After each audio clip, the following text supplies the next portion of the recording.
Good morning mga kaisyo ng bayan. Live tayo ngayon dito sa bayan ng Taytay kung saan ating nakita itong anak ng ating former mayor Janet Elaine Mercado. Alamin lang natin kung ano ba ang naisipan itong si Ninay bilang anak ng dating nanunungkulan sa bayan ng Taytay, kung ano ang nagtulak sa kanya bilang tatakbo at lalaban bilang SK chairwoman.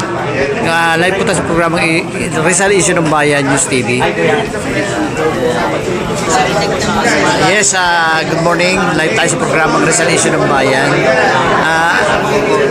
Bilang isang anak ng dating former Mayor Janet Elaine Mercado, ikaw ay tatakbo bilang isang SK chairwoman sa bayan ng Taytay. Hello po, ayun po. Ako nga po pala ulit si Ninay Elaine Mercado. Kasi nagpapakilala po ulit. Ako po ay, nakikilala po ako ng karamihan bilang isang anak ni former Mayor ng Janet Elaine Mercado. Sa kasalukuyan po, ako po ay nag-aaral pa Sustainability Management sa Enderon Colleges, Taguig. Yun nga po, sinabi ko ni Sir, as daughter of former Mayor Janet Elaine Mercado, nakita ko po simula pagkabata ko. Kasi simula pagkabata ko nung lumalabas na ako si Mama sa mga events. Nagsimula din po siya as SK lumabas po ako nung panahon konsehal siya. At simula po nung paglaki ko na kilala ko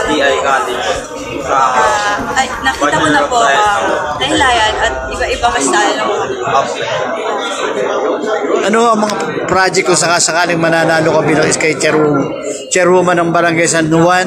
Ano po ang gagawin ng isang Ninay Mercado? Magagawa po ng isang Ninay Mercado. Una-una, ako po ang mag-ahasal na i-assist ko po ang aking SWOT committee. Since meron naman po akong pinag-aaral yun na sustainability management, yun po ang bala ko gawin sa aking business. Meron po tayong sports committee, health committee, meron din po tayong agriculture, at bala ko pong masustain yun. Kung paano po magiging maganda, kung paano po magiging maayos, at iisa-isa rin po natin.